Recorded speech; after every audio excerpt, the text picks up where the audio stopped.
And as I'm saying this, talking about this thing, I cut off the tip of my finger. Hello, chefs. This is Chef's PSA, and I'm your host, André Natera. My guest is Bobby Hicks, the food historian behind Retro Kitchen Recipes, a next-level chef alum with a brand-new cookbook. He'll tell you why people used to rent pineapples to flex on their dinner guests. We'll get into food history, cooking under pressure, and the stories behind the weird dishes your grandparents made. Stay tuned.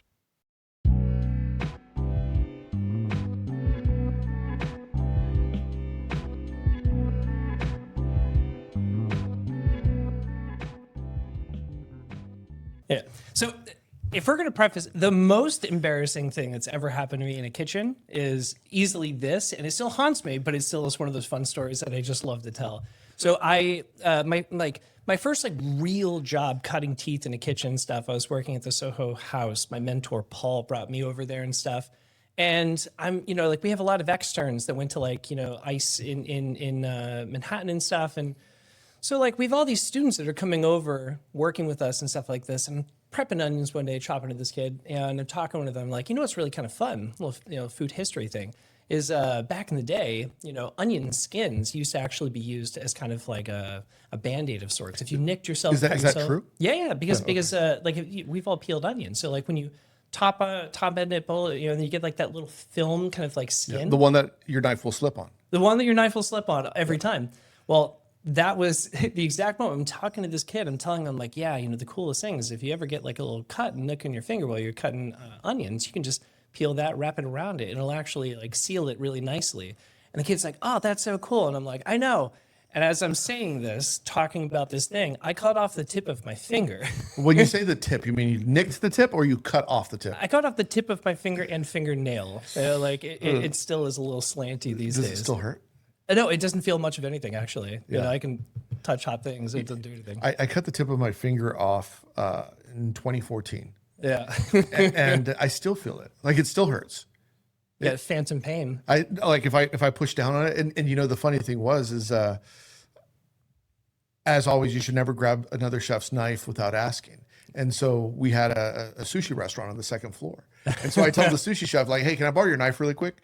And he's like, "What do you need it for?" I was like, "Look, I'll give it right back. I need to cut some chives." Yeah. And sure as shit, it's so fucking sharp. It was way sharper than my dull ass knife that I was using at the time. And I'm still thinking I'd go at the same speed and the same weight. No. I was like, oh shit. The real question actually is, what would you be on a rate my chive scale? Do you think? Well, it's different now because I'm no longer an active chef, right? Yeah. So active chef me would probably be at a solid 8. Yeah. Solid 8, maybe. All of us think that we're going to be a 9. No, I'm not going to. Every one of us look at these. Myself No. Every one of us lie a little bit to ourselves. We see these videos, we're that's a 9 out of 10, and then you get you see the review, and it's rate my chef. Rate my chefs. He's 6 out of 10. Are you kidding me? This is horrible. I think at my zenith as a chef, I was probably an 8. Today, someone put up this video the other day. It's let me show you 3 different ways to cut chives. And the first one is they're hacking it up, and the second one is they're bruising it, and the third one looks nice. I'm the first one. I was we're just getting it done. Getting negative scores today. By the way, before we get too carried away and stuff, okay? Speaking of kind of chef's possessions and knives and kind of inside baseball courtesy kind of things like this, I was always raised to be able to bring a gift. And one of the things that I always do when I'm meeting a new chef or somebody I work with or I respect is I bring them something very, very personal. So I bring a vintage spoon. And I found this one specifically, I chose this just for you. This is actually, I literally got this at an estate sale yesterday. Wow, it was beautiful. This one is the model that I actually personally love because I use these for basting. Made in Italy. Made in Italy, silver plated. And then also, I came with that's a good omen, by the way. I know. For me, yeah. I know. And then the other thing that I like to do is, obviously I'm here under kind of the capacity of making retro recipes and kind of food history and fun things like this. I found one of these before, and I've never seen it since, but I found another one yesterday, and this is for you. Grater peeler. This is a grater peeler. So this is one of those things where it's a simple veg peeler that we all have, but every time I see the one that I have, I'm like, oh my God, why don't we make more of these? So if somebody out there wants to make this, and just do it. But this is for you. I think it was originally for cheeses. You peel the cheese or grate it over something. But that concept of having the 2-in-1 is so That's cool, a very interesting shape. Yeah. It's something that I just love. But anyway, so Thank you so you much. can chuck those in the bin afterward and stuff. But No, this is amazing. Thank you so much. this is something I was thinking. This is definitely going in the spoon vein. Yeah. I love it. My spoon vein is absurd. With a bunch of antique spoons? Yeah. And I use them all every day. Yeah. It's so funny. I have so much that I want to talk to you about. I think first, let's get into the book. Let's get into the book. Why so much gelatin in there?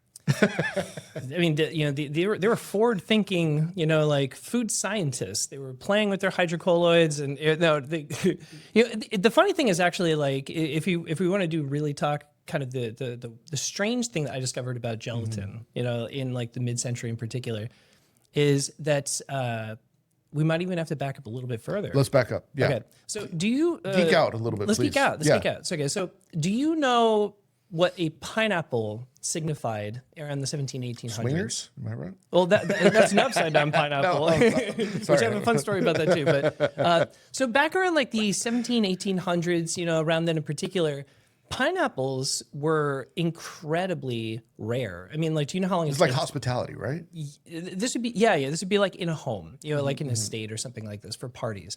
But like, do you know how long it takes to grow a pineapple? No. It takes about 3 years to grow a single pineapple. Oh shit. Just like a single pineapple. And so what this means though is that like, we talked about like NFTs and things like this, and like you actually Chef Brains, like you talked about this in one of your talks about like kind of money and understanding money as a business operative kind of thing, and you explain like certain things have more value because of their scarcity, and how long they last. Right. So pineapples around the, let's say like 1800s in particular, they were actually seen as a status symbol because if you had enough money, you could rent a pineapple and then bring that to your home and put it as a centerpiece in your table. And then when your guests were coming over here, you couldn't eat it, you couldn't touch it, but it's like it would sit in the center of your table and people would look at that and be like, holy shit, that guy, he's a baller. Baller. Yeah, absolute baller. A pineapple takes 3 years, and so people were passing around these pineapples, renting them. Yeah. I mean, so I'm sure there was like a side hustle here. Like I got 10 pineapple plants. Kind of bit, yeah. And so like you're growing your pineapples, you're renting them out. Like you might have 3 parties in a week or something, and you're making a little bit of cash. And so that I always found was like a really interesting thing. And then when I'm doing my research for the book, obviously people do eat aspics still. I mean, like Eastern Europe, it still is a thing. Mm-hmm. I think they're vile. It's a textural like just absurdity to me. But it's one of those things that in the mid-century in particular, it wasn't necessarily, it kind of became a thing where people ate it, but it wasn't really intended to be. It was meant to be another kind of one of those quiet little like signifiers that showed people, oh, wait, they're rich. Because if you, at that time, during the advent of kind of like the invention of the refrigerator post, the ice box, which like we even had growing up, it was like literally just a wooden chest with metal inside, you'd put a giant brick of ice. Mm-hmm. That was the only way you'd keep things cool. When the refrigerator was invented, all of a sudden that was an incredibly expensive, tool. And if you had enough money to afford one of these, that showed that you had the money to afford this refrigerator, that you could actually put this, like soup that is in your refrigerator and then leave it in there long enough so that when you turn it upside down, it could stand up. It was cold enough to set. And so I always found that to be like a really interesting thing. And so you find a lot of gelatin dishes kind of in that mid-century section in particular, even though obviously like it was a flex. It was a flex. Because obviously like we do have like chauffois and like all these things that have lasted for centuries, but it's one of those things where it was popular because of that. And it was also very difficult. Most people would make aspics either in the winter or when it was cool enough if you could, if you didn't have a refrigerator. Mm-hmm. So. That's fascinating. By the way, I love your book. Thank you. And for people that don't know, there's also a nice little quote back here from me. Very cool. You got a lot of nice you got me at the bottom here. It says saved the best for last, man. Yeah, it says these recipes brought me back to my childhood dinners, to family meals in the kitchen, to the dishes I loved and a few that I'd rather forget. Bobby Hicks is a legend for bringing this book to life with history, flavor, plenty of gelatin. I love this book. But what people don't know is there's some dishes in here specifically. I had a longer one. I think I sent you a couple of different ones. Yeah. And I had a longer one, I think, that called out specific dishes. One of those being like carpetbagger. Carpetbagger safe, man. Yeah. So one of the restaurants that I was a chef at, they were like, can we get carpet? I was like, what the fuck's a carpetbagger? I didn't know what it was. So I had to do research, and I was trying to master the carpetbagger steak. But there's other recipes in here, like the turkey tetrazzini or things that I'm like, man, I haven't thought about that in so long. We'd serve that for family meal. Yeah. It's great. I love this book. It's a very much needed book today. So kudos to you. And not only that, it's a beautiful book too. Thanks, man. Yeah, and it's one of those things where, like, I never expected to actually write a book. It was never something that I actually had in my bingo card. Like, it actually came post, being on Next Level Chef. Like, I got done with that. I was on season 4 of Next Level Chef, and I did okay. The best season so far. So far, yeah. No shade to everybody else, but like, I am a little biased. Yeah, it's a great season. When I say it's the best season, it's the only season I've watched. I haven't seen any other season. It was you and Iman were out, and who was the young girl that? Oh, Beatrice. Beatrice. What did she end up doing? Beatrice is honestly like a badass too. She was made for TV. She was made for TV, and also at the same time, like, I think that she like, everybody out there, you guys are all like a bunch of bitches out there, okay? Because so many people lost their mind, and they were like, this girl is absurd and like annoying and all these things. And I'm like, you guys just can't handle like a female chef who's badass and young, and she can handle anybody in the kitchen. She threw down and destroyed everybody on a daily basis. And she had that smile. gamesmanship. Yes. Yeah. And she was playing a game. And so it's like, I just think it was really funny because everybody was dunking on her. And I'm just like, she would smoke every one of you in any kitchen. She's that good. Yeah, you could tell right away. I think she was one of my early picks. Plus, I also think she had a certain made for TV attitude. Like, okay, put the camera on her a lot. Do you want to know when I knew that she would be in the finale? Before we even started the show, we were at an orientation, right? We were just getting like the spiel of everything. And, it's like, for folks that don't know, it's like, it started off with about 29 people, and the categories basically like home chef, social media chef, pro chef.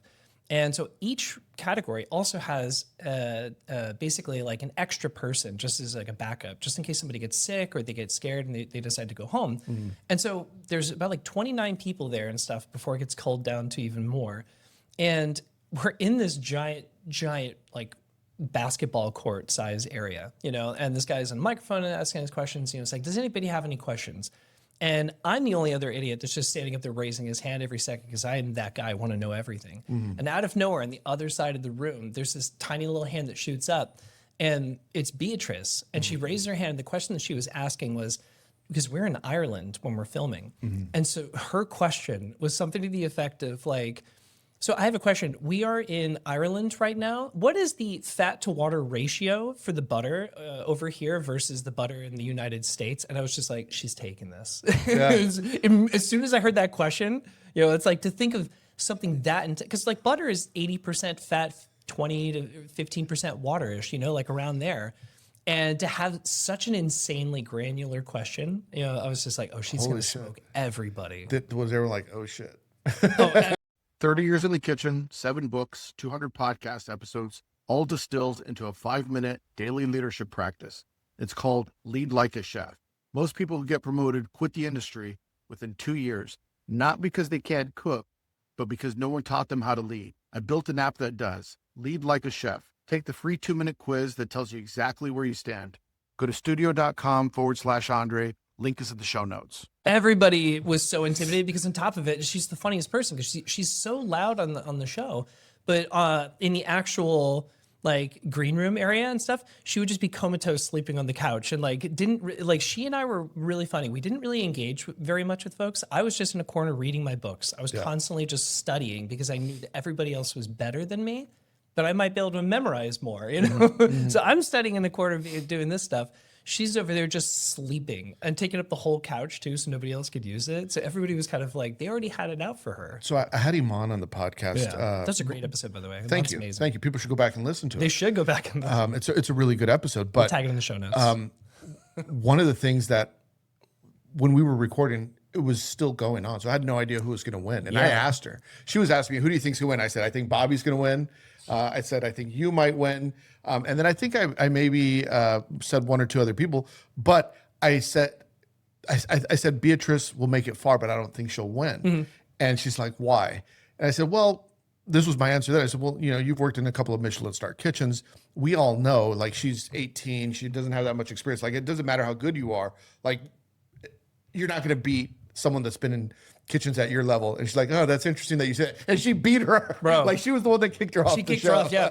I was like, oh, made me look stupid on my own show. It was one of those things though, where it's like I don't think people really understand like the pressure and the chaos of like a competitive situation. There is kind of like that fight or flight element. It's like I'm personally one of those people that actually thrives in that stress and chaos. It's like the fewer parameters you give me, the better I operate. This is why I actually really like being a private chef, because almost everybody you cook for is going to be, like, oh, I'm gluten intolerant, or I have a kosher diet, or things like this. And then it still is up to you, as the chef, to actually still make it so that they are experiencing something that they've never had, that feels or something that feels incredibly familiar, but like within those boundaries. And I think that Beatrice and I both have like that very similar kind of like brain power, where it's just like, you give us anxiety inducing situations with an impossible timeline, and then like, I don't know, some random shit like frog's legs and black pudding. And all of a sudden it's like you make your best dishes. Yeah. And I think that like the more that you embrace this, the more you understand it, the better you are as a chef. And the ability to improvise. Now I'm thinking about like, as a chef, I've never been in a situation where somehow, and I couldn't tell you how, but somehow it just came together in the end. And it shouldn't have. Yeah. We were behind. We forgot to order the fish, something, but yet it still managed to happen. And I couldn't tell you why, but then there's other chefs that I've worked with. It's like, oh no, I saw it crash, and we had a conversation afterwards. It's why that can never happen again. And this might cost you your job if it ever does. And I think to myself, well, that's probably why some people do well on that show and some people don't. Yeah. It might not have everything to do with specific culinary ability. It might have more to do with, are you adaptable under pressure? Can you just make it happen? Yeah. And it's like, the thing for me actually is that it's like, if there's anybody out there that's actually like trying to scout, and trying to look to mentor, which you guys should, it's like mentorship is the entire point, of working in this industry. I got my start because I had a mentor. But like, I personally think that those are the things that you could easily do in your own kitchens. Like when I worked at Soho House, Chef Paul, like he would occasionally, like maybe once a quarter or something, put together his own little version of like an Iron Chef challenge for all the chefs that wanted to do it, all the cooks.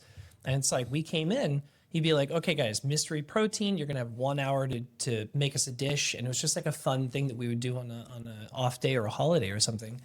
But through that, if you're able to actually kind of like assess and use this as a test for people, you can actually see the folks that just get that. And then all of a sudden it's like, even if they don't have the best knife skills or the most refined palate, or maybe they don't understand the difference between like a Béarnaise and like a Hollandaise or something like this, like they can't articulate it word for word.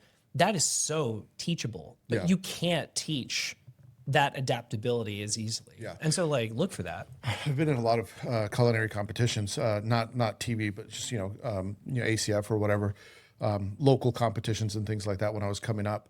And then also hosting competitions amongst teams that have worked under me. And one of the things that I've discovered, and this is just a competitor's tip, is that sometimes due to the amount of time allotted that you can't pull it off, you're not going to be able to. So you got to figure out how do you get maximum flavor, because you're not going to get proper technique on there. So don't worry so much about your knife cuts, haché, mix in some rough herbs. So you need to think about how do you make it beautiful and how do you make it taste good, because it's not going to be technical. Yeah. I mean, like I made ricotta in less than 30 minutes. That's not technical. That's right. You made gnocchi too, right? I made Parisian gnocchi. That was a baller. I remember this because now I'm going back and I'm remembering the show. I remember you made Parisian gnocchi, and this was early on in the season. It was the first real episode. It was like episode 4. Like when we were on teams. And I just remember, he's gonna probably win.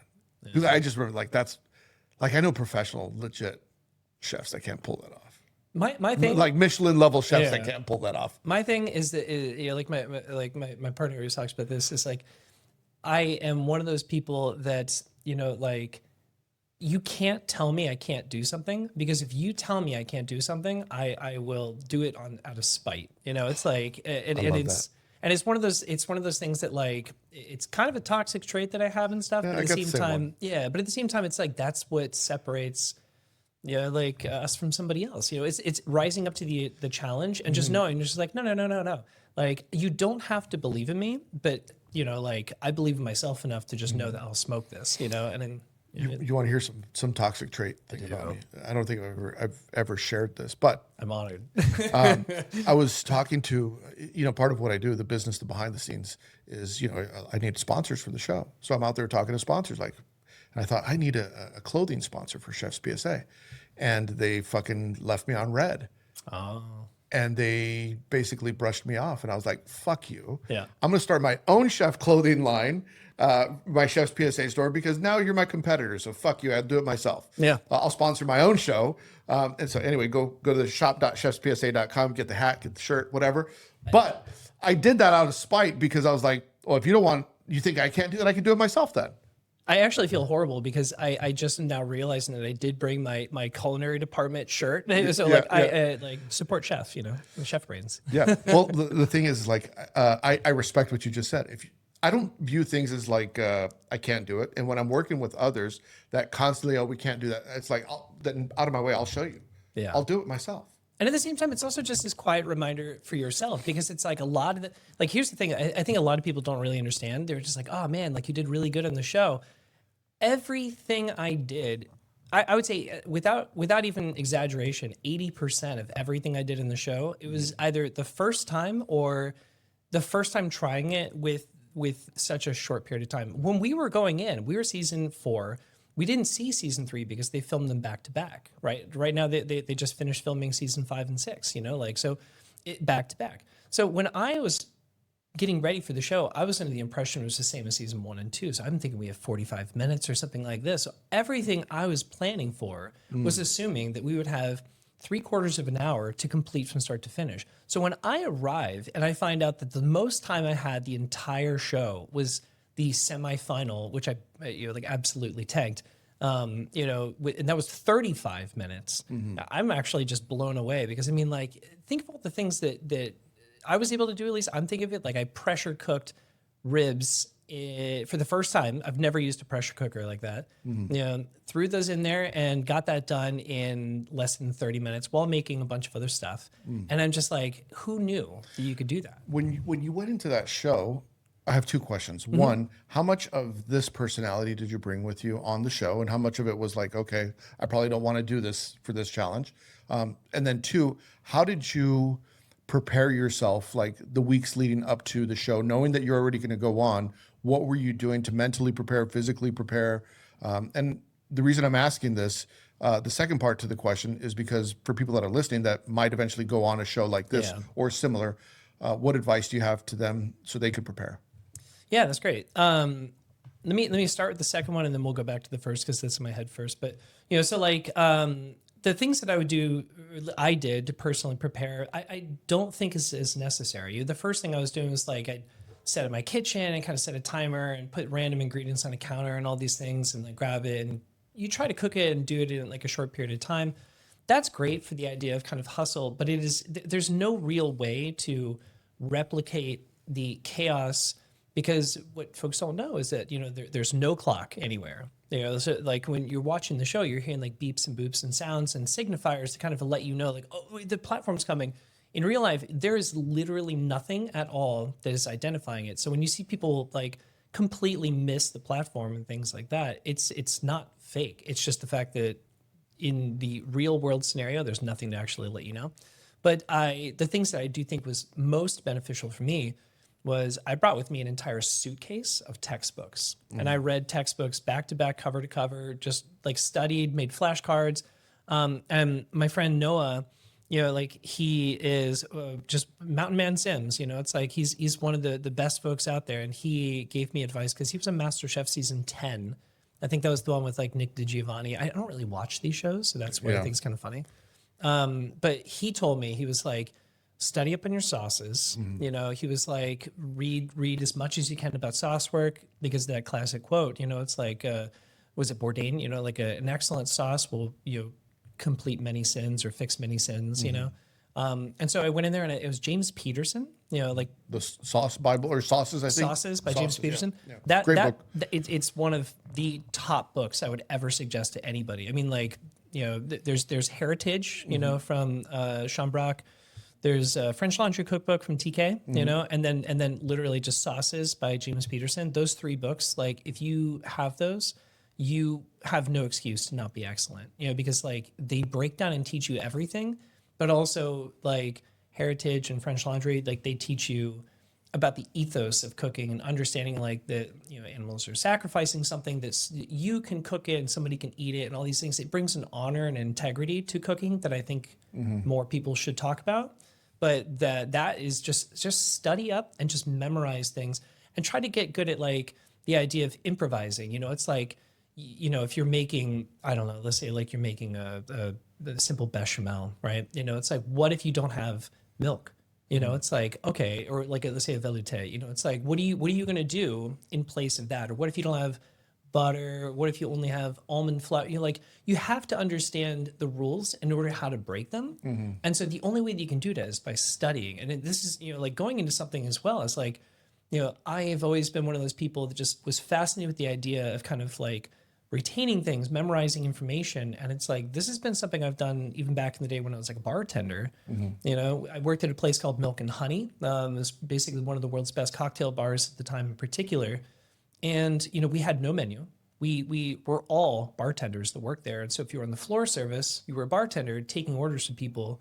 We had no menu. So you'd have to be able to like, hey, are you looking for something a little, like a spirit forward and stirred, maybe like Manhattan or an old fashioned or martini or something like this, or something more shake and refreshing with maybe some citrus and effervescence or things like this. Do you want something with gin, light and refreshing, or something a little heavier? We take parameters. And this is why I also think I'm pretty good at it on the show, because I've already spent years in my mind just being able to almost like work off of variables and then create something from this. It was actually much more creative than it was analytical, But then it's all based around this world of just like existing IP. It's like you understand the alphabet. I understand the alphabet. And the words, and now you could put sentences together. That's a really great way. That's actually the most eloquent way I've heard anybody explain it.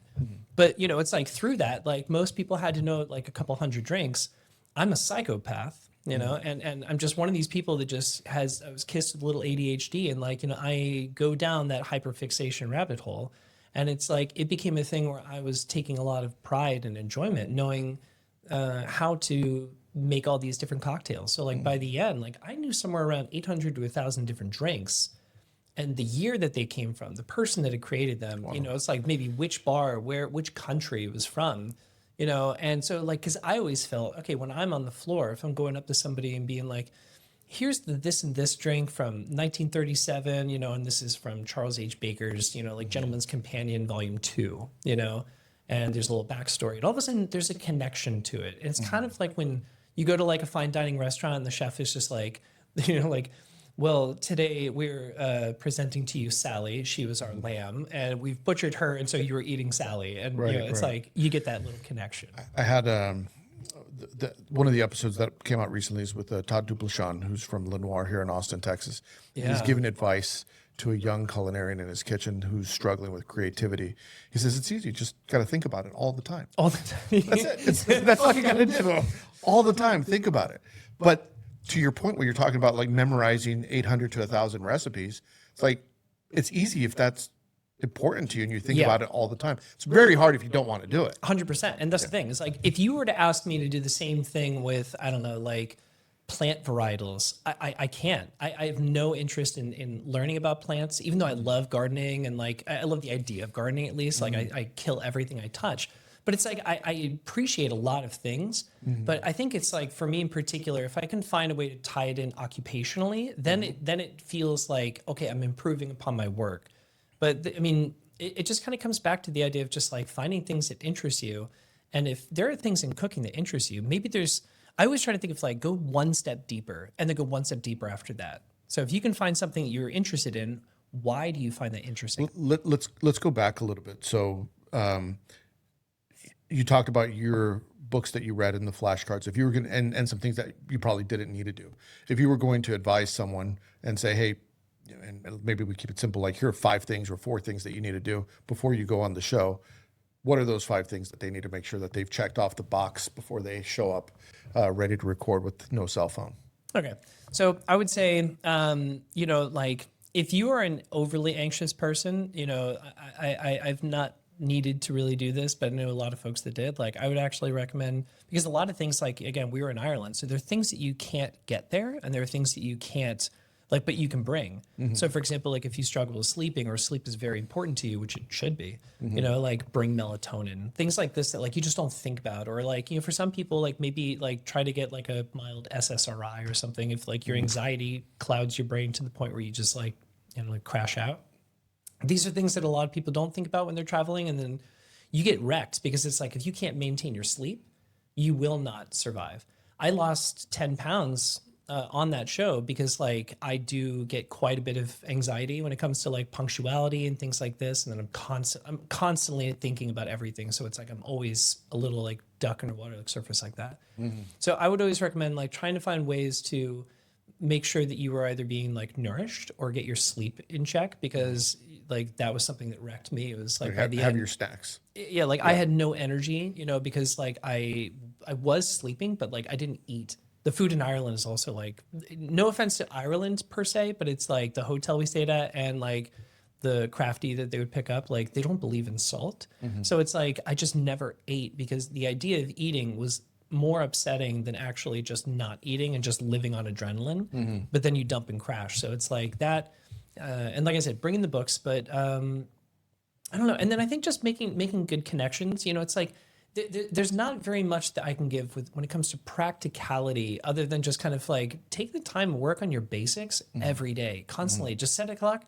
And actually, one thing I would say, and I still say this to chefs all the time that I meet that are in the private sector or otherwise that reach out to me and stuff. It's like, if you live in an area that has like and I hate the term, but like, like an ethnic market or some place that kind of has like unique foods from other countries that, that like, you might not necessarily find it like a Kroger or Whole Food Publix or things like this.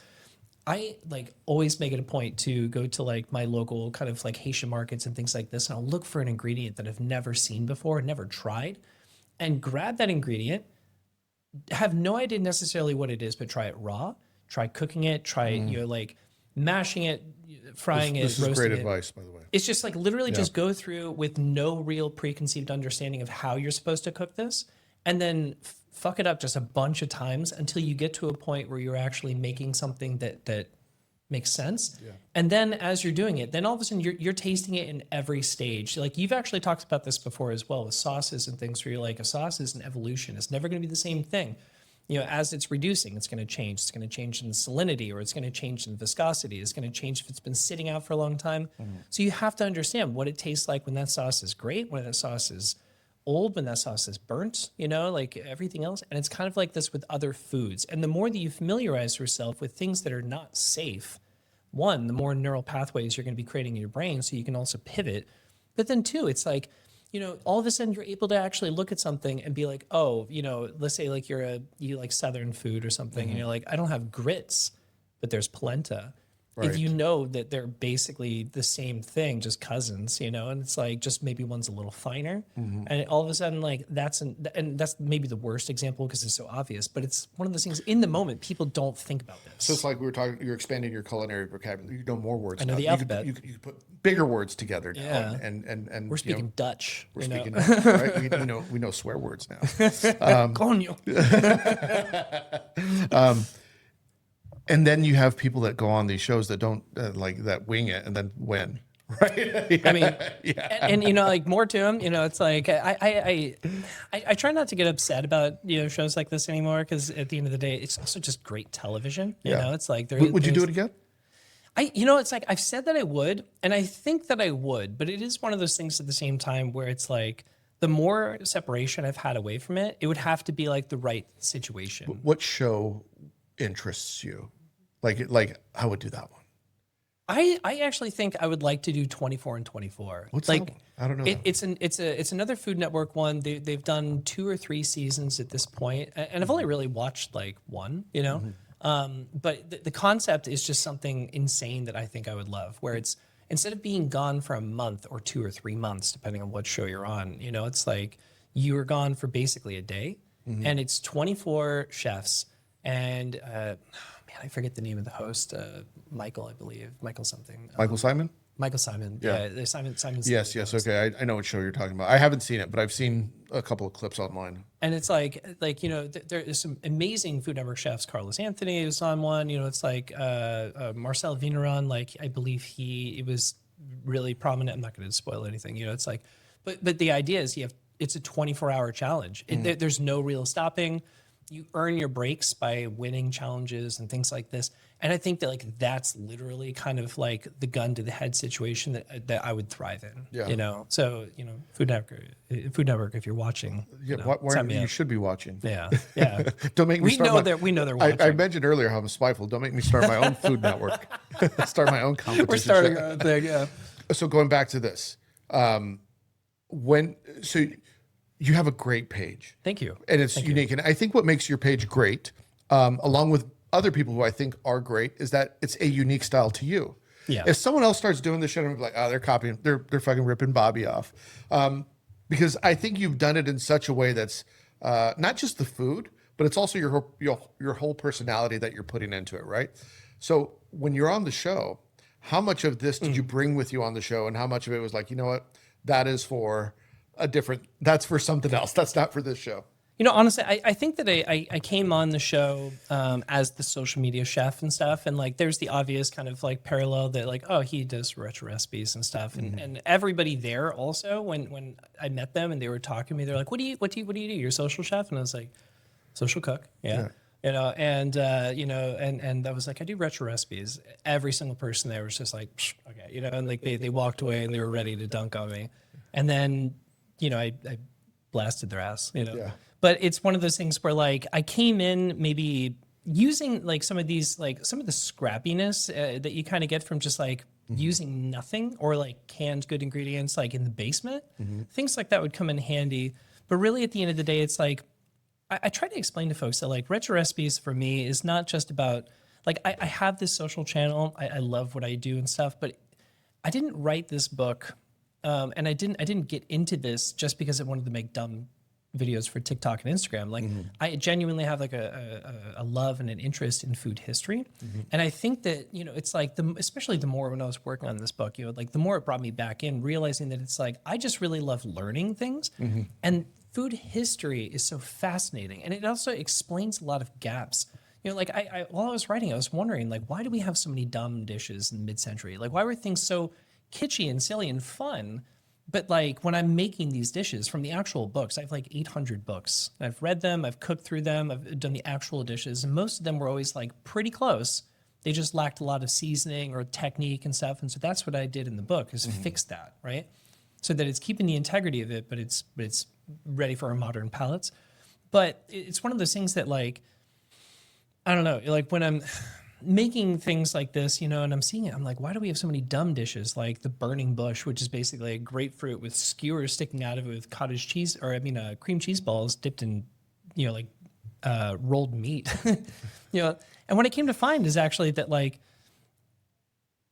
when we had, let me try to like phrase this a little better. So we had a lot of really silly, weird, stupid dishes in the mid-century period of time because we all of a sudden, like when I'm looking at it, I'm realizing like we're lacking in this education, this word of mouth that like grandparents and mothers would pass down to their children and stuff. Because if you think about it, like we have the Great Depression, it goes into World War II. These are generations of times of scarcity with very little time in between to recover. And so like if you have, if your mother is basically like trying to make sure you're able to eat food, it doesn't, but doesn't exactly have like, let's say, access to butter or sugars or things like this, you're not necessarily going to get the same recipes that she had growing up, And so when enough time has passed with that, you are having people kind of like what we grew up with, or at least like I grew up with in kind of like the elder millennial period, it's like we didn't have a lot of technique in cooking and an interest the same way that it was at the turn of the century, where it was almost required to understand like what braising was. Most of those books don't even tell you. It's almost like reading Escoffier's book. Like you just have to understand how to decode it. But it gets to the mid-century period, all of a sudden it's like post-war. We have this economic boom. We have all this technology and canned ingredients and everything's in a box, in a bag. And so it's ready to go because women also had to go from house labor to working in factories and things like this, and then still had to make food. And so we got into this era of convenience culture And so I don't know. It's like what I think is really fascinating is that it's like doing the food history explains so much more about how we are, why we eat certain dishes, why we fell in love with casseroles, even because it was immigrants coming into the country and stuff, bringing their culture, but we also combined it with our American convenience things of having like cream of mushroom soup. And I don't know. It's like really wasn't until like Julia Child popped in like 61 with Mastering the Art of French Cooking, and all of a sudden it reinvigorated this idea of wanting to learn how to cook. She brings Nouvelle Cuisine, French cuisine, and it inspired a new generation of people to actually want to learn how to cook. So food history in general is kind of fascinating to me, and I feel like that's one of the reasons why I got into this. Was there a recipe in here that that was shockingly delicious and it shouldn't have been? There were actually like a bunch of really strange dishes in the book. I mean, like as I've gone through over the years, like most of them I wanted to kind of introduce like fun, shocking things. Like this one's not even like it was most insanely delicious, but it was one of the most surprising to me was toast tea. I really love this one because it's the simplest thing in the world. You're basically it came from a chapter of a book, one of these old books about invalid cookery. Which is like a common topic and all these things where it was like recipes for the convalescent or like the sick or invalid, And, this one you basically just take like bread, you toast it, you put it in a little like, pot with some water and you just boil the shit out of it for like 10 minutes and then strain it like a tea. And it honestly, with a little bit of salt and just, like stuff, but it's the most basic thing in the world. But it is when I made it, it was like eating Campbell's chicken noodle soup. It was the craziest thing. Because, like, you ever had, like, the broth at the end, like, with the chicken noodle soup? And when you're a kid, that nostalgic flavor that takes you back, and you're like, this is so crazy. It just, really, it just tastes like the noodles, and the stock. Wow. Okay, I got to try that. But it's like... Just because it sounds interesting. Yeah. It's like bread stock. Yeah, exactly. Yeah. And it's like, we all know the difference. Like, there's bread, and then there's toast. Toast is elite. Yeah. And it's like when you take that and then concentrate that and then almost burn it and then put it in like dark toast, put it in the water and stuff. It blew me away of just like how much flavor you could get from that. And was there anything, sorry, I lost my train of thought. We were talking about like weird dishes that didn't taste good. Oh.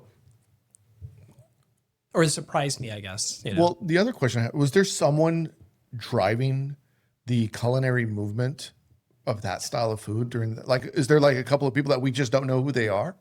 I mean, honestly, like that's actually a fantastic question. Like it's not in the same way that I would assume to answer it because it's like we obviously did have great restaurants, it's like, but these folks weren't necessarily writing the cookbooks that were like the ones that were moving the needle. It's like when you think of food history and retro recipes and things like this, like you're thinking about the dishes that were in The Joy of Cooking, from like Irma and Good Housekeeping. And honestly, Betty Crocker, like the Betty Crocker cookbooks, incredible. Like they are so recipe tested always. And it's like, I have so many of these like old, like first edition copies of like Good Housekeeping or the Betty Crocker picture cookbooks and Boys and Girls cookbooks. And like those recipes are dialed, but they were the ones that were kind of like moving the needle and inspiring people to actually try things, even though it was very similar but different things. But like when it comes to famous chefs, it's like we didn't really have, it wasn't a priority. Chefs like that weren't as exciting as they are today, Like it wasn't really a job that you wanted to do. Yeah, no, that's fair. Thinking about how this whole book came to be, how did it come to be? Like, what was your process? Did you have to find a book agent? Did the idea come first, or did it come to you? So basically, when I got done with Next Level Chef, there were kind of ideas of like, hey, you should work on a book, and it's like we have friends that have written books, and so like I was like, okay, let me see if I can get in touch with their literary agent, ask some questions, just to kind of set myself up, and I reached out to Highline Media, Highline Press, and they basically were just like, your ears must have been burning because we've had people for the last year and a half reaching out to us from publishing houses, like asking for us to try to find somebody that would write a food history book, and so I just kind of, it was kismet, it's like I kind of stumbled into it in a more fortuitous way than I think most folks would. but it was a very fast moving experience for me. You're told 2 years is how long it takes to make a book, but really what you don't think about and consider is that like you've got about 6 months to write the book, right? And I had to do 100 recipes, which I thought was low. I actually wanted to do more like 200 or 300 because it's a century. I wanted to try to get more history, but it's a really intense process when you're working with an actual publishing house. So I was very fortunate. I put together a deck. That deck we then with like dozens of example recipes. I mean, like we probably actually had about 40 different example recipes that most of them weren't even in this book. It's like we just included them. Some example writing, some example photographs that, like I did with like photos of. And then we were able to sell it to Countryman Press. And you're pitching it out. My literary agents pitched it out to a bunch of folks. We managed to get a bite. And once that contract was, signed, it flew by. And it's like, I still feel exhausted, years later, Yeah. because there's no real rest. No, I mean, it's a beautiful book. Thank you. I was talking with someone recently, about books and how a lot of some of the more successful books now are cuisine or person specific and less so restaurant specific. Like people don't want restaurant cookbooks anymore as much as they did a couple years back. Yeah. Yeah. Excuse me. You're good. But I do find that interesting. I think obviously social media is shaping how we think about things. It's terraforming. It's completely changing the landscape of everything. And for good or bad, but sorry. Both. No, it's both, right? Because I mean, it's funny. Yesterday, I was going to post something. So sometimes I enjoy the podcast. Like this is a little therapy for me. I enjoy the podcast. It's what I enjoy about what I do at Chefs PSA. Yeah. The best conversations that I have with chefs don't happen online. They happen on the phone, they happen offline, they happen in person, and they happen on the podcast. The ones that happen online, because I think it's snarky, it's quippy, it's like how do I rage bait you? It's like, and so sometimes I'm disappointed in that. The other thing is, I'm on my phone yesterday and I'm like, I got to post something. So I'm like way back years ago. Yeah. Like when I first started Chefs PSA stuff, I was like, man, I was so much funnier when I didn't care. Like I had a sense of humor and I was, I didn't care. And I was saying things a little bit more snarky with a little bit darker humor, a little bit more personality. I didn't have kid gloves around, to handle every situation. I was like, I just want to go back to being able to be myself more and not having this curated personality that people expect from me on social media on Chefs PSA. Chefs PSA morphed into what it is online on Instagram or on those pages. Based on the feedback. You're like, I'm pretty intelligent. Like, okay, they like this, I'll give them more of that. They don't like this, I'll give them less of that. Yeah. And then it's also my own bandwidth. Like, I don't feel like arguing in the comments today. I'm not going to say something provocative because I'm busy. Yeah. But I miss, someone commented to me the other day, they're like, this is kind of negative, not the normal upbeat. I was like, yeah, in real life, I'm kind of an asshole too. If you guys listen back far enough, like this shouldn't be a surprise. Yeah, I like jokes. I like humor. Speaking of social media really fast though, I mean, like, can we all talk about like the one thing I think you and I do agree with that was an incredible addition to the world at large is Fancy Chef 2013. Right. Can we talk about that? He's amazing. The net positive of all of this. Yes. Well, it's funny because I talked to him for like an hour on the phone. That's amazing, dude. And I won't spoil it for everyone because it's his business and but I don't think he's crazy. Yeah. After talking to him, I don't think he's crazy. We're getting closer to solving. I'm getting closer. So it's the Andy Kaufman, right? Yeah, it could be that, but he's also. He's also a little bit crazy. If that makes sense. Like he's not fully crazy. Dude, if he wasn't, I would be so disappointed. Yeah. It's like you got to be like, Fancy, if you're listening, we love you. It never changed. Yeah. His best stuff was his early stuff. All day. All day. I mean, you would send them to me. I would send them to you. Yeah. It was great. But while we're on the subject of social media, because I think there's very few people that I would say from a culinary standpoint are masters at it. I think you're one of those people. Like Man. the way you expect that. well, you are like there's a couple of people that I would put in there, and I don't think it necessarily always equals like the amount of followers, because there's accounts that are huge, but I don't think they're good. Yeah. You know, there's big accounts that are not good, and there's accounts that I think should be better, but they're very unique. Shout out to Hannah, the lady line cook. Yeah. Right? Yeah. Like her style is her style. Love it or hate it, that's what she does. And if someone else copies her, you know you're copying her. Brent is another one, even though he doesn't have this massive following. Brent's a badass. He's like his shit's meta, it's deep. He's leaving little Easter eggs everywhere. It's like his style is his style. It's great. I love it. Super funny. I love it. Yeah. Yours is one of those styles that's unique to you. Now you do have, I don't know how many accounts you have. I think I follow 2 of your accounts. Yeah, I mean, like so I've done content creation for a long time, and so it's one of those things where I mean, like I struggle with this a lot because I actually suck at technology. If it's not like filming something with cameras and analog stuff, like I hate meta in every capacity. Like if I have to do a project, it kills me because it's working through all these different accounts, networking. I hate it. But yeah, I've got this fellow, which I don't even really use, anymore, and then Retro Recipes Kitchen, and I try to keep it at that, mostly that. If you were going to give advice for people that are listening, because I think all chefs to a certain point should be creating content. I agree. Maybe you're not trying to do it because you want to be a content creator full time, but for your restaurant, for your job interview, for where it may lead that you don't know. Yeah. Right. I think there should be a level of content creation for anyone that is taking their profession serious. If you had to give advice to people that are starting and not to copy your style, but what are some general rules that maybe you could advise people on? And then if you could give like very, very specific, like tricks of the trade. Yeah.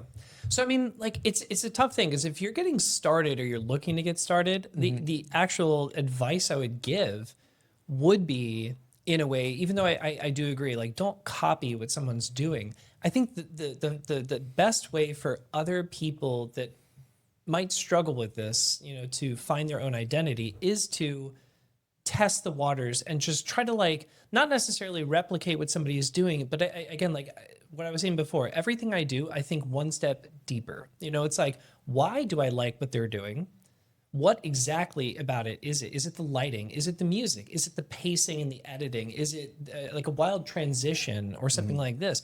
Is there a visual component, or is it simply just like they just are a fun person to listen to? Like there are a lot of folks that actually, some of the accounts that I love the most, like they are, and like I feel like such an idiot because I'm drawing blanks of some of these creators' names, like account names and stuff. But there's so many that I really love where they're just giving like really simple information. They're talking very candidly to the camera, and you feel like you're listening to like a friend. I think sometimes like things like that are kind of the best to test the waters, figure out what works for you, what you feel you can identify with, and then from there, just begin to evolve. But most importantly, it's just kind of just putting it out there. The first mistake that everybody always makes is that they want to, and it's like, I was guilty of this too. Everybody is. You spend the $10,000, $20,000 on like cameras and lighting and all these other things, and again, this is not a dunk on anybody that does this because we've all done this. But if you're listening to advice from somebody who's done this for over 12 years, like just start shooting shit, edit it, and then just get it out. And the more that you do that, the more that you're also going to get that feedback from your audience that tells you, I like this, I don't like this. This is why Chef's PSA is so successful, I think, because you started off for years only releasing episodes that were just quick 30-minute bits, 20-minute thoughts that you had, and it was never about other people. You took the time to tell what you wanted to do. And then that evolved into something after you had built your base. And for years, your base was asking you to interview other people. And then you waited until you were ready and then you finally did it. If I were to give you like an assessment score, 9 out of 10, because you have done something that most people struggle to do. And that's just get it done, set a calendar, and just stay consistent and try to find out what's manageable for you. So, I mean, like, especially these days with how good our phones are and the fact that, like, we now have cameras that are, like, you can fit it in, like, a water bottle kind of thing. Or your like, glasses, right? Yeah, right? Yeah, same. No. Yeah. But it's like, these are the tips that I would recommend because at the end of the day, it's very easy to say, oh, yeah, just go and, like, watch some YouTube videos on how to do transitions. But, like, my videos, I think, are actually very, very unique. I'm very surprised. I actually haven't seen anybody else in the food space and really almost any other space do some of the videos that I do. Because, and I'm not trying to, like brush my shoulders off or anything. It's more just the idea of like, I'm very proud of what I do because no one's doing it. If everybody is doing what you're doing, you still be very proud of it. You should still lean into it and keep going.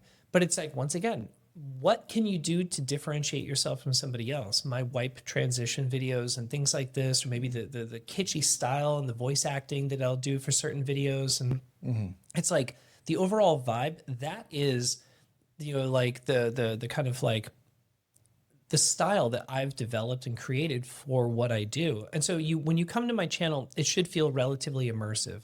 Maybe not so much right now because like I've been on a book tour, and so like I haven't had any time to really do videos and posts and things. So like maybe the last like dozen, things or so are going to be very different because it's more like real-time live recaps or just resharing what somebody's done. Here's something that people don't know about this podcast. You mentioned the first 100 episodes were solo, and then after that I sprinkled in every other, and then now I'm just strictly guest podcast. Yeah. What people don't realize, again, behind the scenes, is those first 100 episodes were me gathering data. That's what it was. Yeah. I was like, okay, if I talk about this, people like it. Episodes that I thought would do really well didn't. Yeah. Episodes that I thought were going to do really poorly did great. And so that was me gathering feedback, understanding like if what did well was like sous chef stuff, entry-level cook stuff. How do I navigate new kitchens? That was doing really well. If I wanted to do a 3-part series on how to understand food cost and the history of money, That was my favorite. like no one listened. I listened to that one 5 times easily, back to back, over and over. Like that one, seriously, like you gave away free money. Yeah.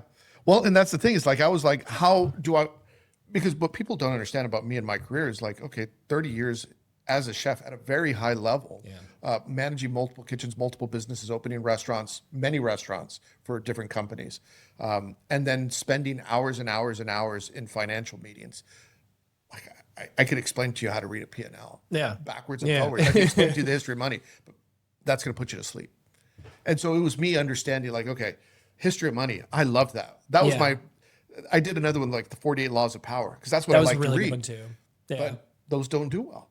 So it's like, okay, what did well was like 10 things that you should do in a new kitchen. That's going to do really well. Listicles. Yeah, the listicles. So it's like, that was data gathering. So then when I finally had the opportunity to have guests on, and I think this is important, is I learned how to carry the conversation by myself for 30 minutes. Yeah. So if I have a guest on that, as you know, chefs sometimes struggle. Yeah. So it's like, okay, I know I could jump in and talk. So people sometimes say, you talk too much on your podcast. I'm like, well, sometimes Shut the fuck up. First of all, it's my podcast. Second of all, what people don't see is sometimes I have to talk to keep things going. The moment you became sous chef, the rules changed. You can't drink with the crew anymore. You can't look the other way anymore. You can't be liked and respected at the same time. Caesar's not above the law, and neither are you. The Sous Chef Blueprint, the manual that nobody handed you when you got promoted. Get it at chefspsa.com. Going back to bartending, by the way, Milk and Honey, legendary spot. Yeah. Working there, I love that. If you know what I've been drinking lately? No. Fernet. Oh yeah. Yeah. I love it. And it's an acquired taste. It is an acquired taste. It was basically kind of also like if you, like when I was working and stuff, like if we had another fellow bartender that would come in, it was just an automatic thing. I don't know if a lot of people know this. Like I worked in Milk and Honey. I was a bartender for years. Even when I was in Milk and Honey, one of my drinks was published in the New York Times, the High Horse cocktail. It was actually Sasha, the owner's like favorite drink also, which is pretty cool. But it was one of those things where like working there, like I met a lot of the best bartenders from all over the world that would come and visit us. It was kind of almost like the heyday of like being at EMP and all of a sudden like going over there after work and hanging out and getting to hang with your favorite chefs. That's how it felt for me. And Fernet was one of those things where people would come in and you had it ready for them and you would always do a constant amount of shots. So I did a lot of shots of that. Bartender's handshake, right? Bartender's handshake. And do you know what's the backstory behind how that came to be? Do you know? I forget the exact history because I remember somebody told me about it, but it was one of those things where I just didn't really care. I just enjoyed drinking it. Yeah. But it's like the irony is that like I've actually been sober for almost 12 years now. So it's like even like that part of my history is kind of, like buried a little bit, but it's like we used to get like little like tokens. So if you were in the know and you had like the Fernet token, you could go in and any bar, that's kind of the idea. If you know, you go into any bar and you set your token down, and without question, they give you Fernet. And so like some folks had these, but it was kind of like rare. Like you had to know somebody and like follow them into the street and go to Tony and Yeah. I have a couple of bottles right now at my house. I like Fernet. Fernet's amazing though. You know what else I like? And Ron McKinley turned me on to this: a shot of espresso with Campari. Campari in general is my favorite thing, and that with espresso, definitely that bitterness and Pre-game. slight sweet. Yeah, exactly. Like I was always a Negroni guy, and it's like super simple, 3 ingredients, equal parts, but it's like it's easy to mess up. But yeah, Campari for now. I was always like an Amari kind of like bitter person, so that makes sense. Like Montenegro. Montenegro was too sweet for me. It was a little syrupy, but it was delicious. Yeah. It's like it was great when used. I used to actually use Pedro Jimenez sherry instead because it was like a similar viscosity, not the same taste, but it works in such a cool way. Someone turned me, my old boss, he turned me on to Negronis, but with Montenegro instead of Campari. Oh yeah, that's Was nice. a technical name for that? It's a more modern invention, so I forget the name of that because like folks would request it. Yeah. But also it's one of those things where like as a bartender, you would just play around and just try things. And then I mean like half the drinks that people talk about these days, like they were created at Milk and Honey. They just don't even know it. Yeah. You know. Is there well, there is etiquette. And by the way, thank you for the gifts. You won't. What's the etiquette when you go to a bar? Like a cook is going to a bar, like let's help the chefs out. You want to get in good with the bartenders. Can we get through some of the basics? Like when do you tip? Like if the bar is busy, what should you order? Like what is some 101 basics that people should know when they're going out to the bar? So I think, it's like quick 3 tips, it'd be like if you see the bartender is slammed and stuff, you wait your turn. Like what it's like to be in that industry, whether you're a chef or a bartender or something like, what it feels like to be slammed. And you don't want them to not take you kindly. So it's like, be patient, understand that like you're good. Definitely don't name drop. It's like, I never really liked it when people would come in and be like, hey, I work at this place. Then what? It's like, be chill about it. It's like meeting like anybody. If like you want to get some good reciprocation, just be a really good person. And then I genuinely do believe it's like the conversation will come up at some point. You can talk that you're a bartender. You're already in there. If you start the conversation with like, hi, I work at this bar, give me a drink. Fuck you. It's like be chill about this. We just met. You got to buy me a drink first, So it's like be cool. And I still think it's one of those things where like you will never tip somebody better than somebody that's in your industry. Tip your bartender. It's like what they're making, whether they're making good or bad, and even if they're making good, it's just like they're looking out for you. And if you tip them really well, they will not forget this, and they will look after you for years. Like you'll become the friend. How do you establish the rapport with the tip? Do you tip as soon as first drink? Here's some cash. I think there's a little mystery to it. It's kind of fun. Like if you do your job right and like you get to befriend, if you're just going for a drink, whatever, just tip whenever you're done. If you're going in to try to make a connection or you want to meet somebody or you want to befriend a bartender and like this is a new joint, it's like do it right. Go in there, be cool, and then just leave it. Like it could be one drink, leave a good tip. And it doesn't have to be setting a precedent from every time forward, but it's one of those things where it's like, be cool, leave a good tip, don't say anything, just wave, peace out, and just like, I'll see you next time. And then that is the kind of thing that I think it makes it so that it doesn't feel like this transactional thing. It feels like, okay, I just may have met like a new friend. And then that makes it so that psychologically as well as a bartender, you feel more inclined to be like, I just want to hook them up. And all of a sudden that's when you start to get the bonus beverages or like you can bring your friends and they'll get hooked up too. And it's like, this is how you build relationships as opposed to whatever. How do you stop the big table of 10 shows up, we're all having drinks and we have not established who's paying for what. And sure shit, someone starts disappearing. Yep. What's the right protocol for someone out there that's like, hey, we're all going to go out and have drinks. Let's not leave me stuck with the bill. At the end of the day, it's one of those things where, because we've all gone through that. I've seen it a dozen times, and I think as any bar or restaurant, you should be taking either like a card just to hold, and then if somebody gets stuck with it, they get stuck with it. But it's like, if you were going in, I just think communication is so key. It's just going in and just being like, guys, I'm getting 2 drinks here. Like, I'm going to just get my own thing. Let's establish that we're all on separate tabs. Yeah, it's like just call it out. Communication is key, because at the end of the day, everybody wants to think that they're going to get somebody to cover it. But if you just call it out, then you're putting the mirror up in front of their face, and all of a sudden they're like, oh no, I'm a cool guy too. Like, I'll get mine. What is the one drink that signals I don't know how to order? Like, not the one Long drink, Island but iced tea. like when you're ordering, how is a proper, what's a proper way to order a drink, and what that makes you look like, okay, they know what they're doing, and what's an improper way to order a drink that says, oh, they don't know what they're doing? So I would say the first thing I would say, whenever anybody would come in and just say like, yo, can you make me a Long Island iced tea? Yeah. Immediately like red flags and stuff. Like, if it's something that you would order at like a frat house in like 95, it's generally kind of a little red flag territory. I'm trying to, what was the first part? Like the opposite of that? Like someone comes in and says, and maybe I'll give you a good example. Let's say I want an old fashioned. Oh yeah. And I'm going in. What's the proper way to say, oh, they know what they want with the old fashioned? And then what's the way to say, I would never do that with an old fashioned? Yeah. So, I mean, first things first, for anybody that's listening, is if you are getting a stirred cocktail, so something spirit forward, basically, if there's no modifier with citrus or something like that, it is a stirred cocktail. I do not care what anybody says. So, like, you are not getting a shaken vodka martini, and that is not making it a martini. That is just a shaken cocktail. So if you ask for, like a Manhattan, shaken not stirred, or an old fashioned shake it up or something, like don't say the action. The bartender knows what they're doing, hopefully.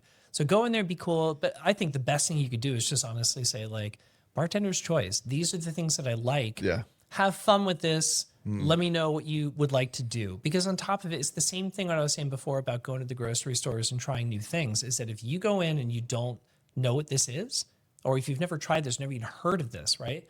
This is forcing you to trust a process. So if you go into a bar, bartender's choice, man. This is what I like. Make me something that's kind of similar but different, but that you love, And that is going to grant them permission to kind of be like, wow, okay, I get to shine. And they feel a little spotlight. And then you will get something that is either incredibly delicious, or it's going to be incredibly personal to that person. And if you don't like it, please tell them. That's the one thing I don't understand with people, like, if your food's not done right, do you just keep eating it? No, you pause and, hey, I'm really so sorry. This isn't exactly what I thought it would be. Is there any way that I can get something else? Because a cocktail in particular takes seconds to make, and most people don't care. I don't think it's great to consider food waste and things like that, but there's no shame in telling somebody, hey, we tried this. It's not exactly for me. There are a lot of, like, Amari, for example, that like Chinar is something that some people love, some people hate. If you have like a Negroni with Chinar and you might not like it as much, or the Montenegro, it's not a problem. Drink it and then just don't do it again. Wrap up time. I want to ask you a couple of questions. The most important question that I've been wanting to ask you is, you have your Mount Rushmore of chefs. Yes. Who are they? Who are the 4 chefs that deserve to be on Mount Rushmore? So I think for me personally, I would say Julia Child. I do think that she belongs up there, because if it wasn't for Mastering the Art of French Cooking and her show, The French Chef, like, we would not have reached the critical mass that we reached with the French wave and everything else. Like, I think that we'd still be in some weird retro futurism world. So Julia Child, she's a legend. I love her. I would always say Pierre Kaufman. Like, Pierre Kaufman. Yep.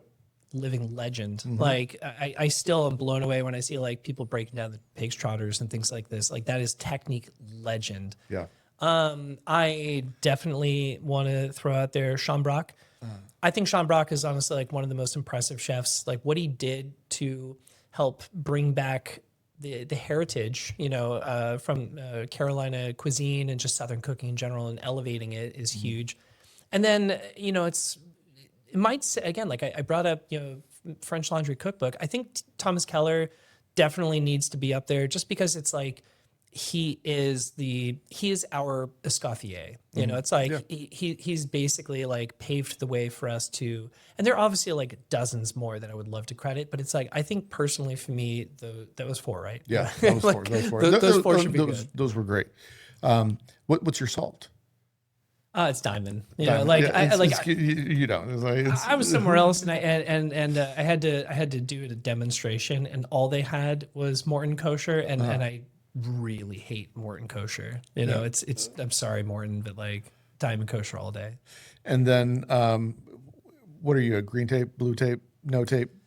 I mean, at my house, because I don't have to do quite as much of that stuff. Like I just usually have just like a simple beige, whatever I got around. But if we're looking for questions, you know, like, and I have choice, it's green tape, because I tested this one time per your podcast, and I can vouch that like in a darkly lit space, blue tape, it's harder to read. Green tape, you actually are able to read, or at least I find I'm able to read it better in low light situations. So yeah, all things being equal, you could read it better. we use the black tape, the black markers. Yeah, exactly. We use glow lights, you know. Exactly. What's one thing people could do today to make their food taste retro? Oh man, remove all seasoning. You know, like easiest way to make your food taste like it came from the mid-century is make it taste like it came from Europe, and just make it taste like nothing. You know, I mean, honestly, it's add a lot of gelatin, you know, but like it's more about the presentation, the kitsch factor. You know, it's like things looked strange and silly. You know, like my carrot croquettes in the book, they look like carrots, and so there's this attention to detail that goes into it where it just looks whimsical and stuff like that. Like I think that would be like an easy way to do it. Something atomic, but yeah, you know, it was almost, and this is how we learned how to cook in the culinary schools back then. It's like, can you turn that into a swan? Can you make a bird out of that? Yeah. Right. It's like, why do we need to turn the melon into a bird? Because why wouldn't you? Or radish roses. Yeah, know, like, right. been there. Make little penguins out of hard-boiled eggs, whatever the case may be. This was fun, Bobby. And the crazy thing is we still didn't talk about private chefing and everything else that you're doing. Chef, we'll have to do part 2. We'll do part 2. Where can people find you? Where can they get the book? Where can they follow you on social media? Well, you can find me on all platforms on Retro Recipes Kitchen. That's recipes with an S. And you can pick up the book, you know, pretty much anywhere books are sold. You know, I'd say Amazon, Barnes & Noble, things like that are really easy. But, you know, you can also just go to my website, retrorecipeskitchen.com. Awesome. Thank you. Thank you, Chef. All right, that's the show. If you liked it, make sure you leave 5 stars, nothing less than 5 stars. If you want more Chefs PSA, go to chefspsa.com. Get yourself some books, get yourself some merch, including Culinary Leadership Fundamentals and the Line Cook Survival Manual. If you want early access to episodes, you can get them on Spotify and Substack by becoming a paid member. The link is in the notes. We'll see you next week. Hit the porno music. No André in the kitchen, mixing, dropping chef knowledge, no fiction, stirring up the beats, heating up the session. Listen close, class is in session.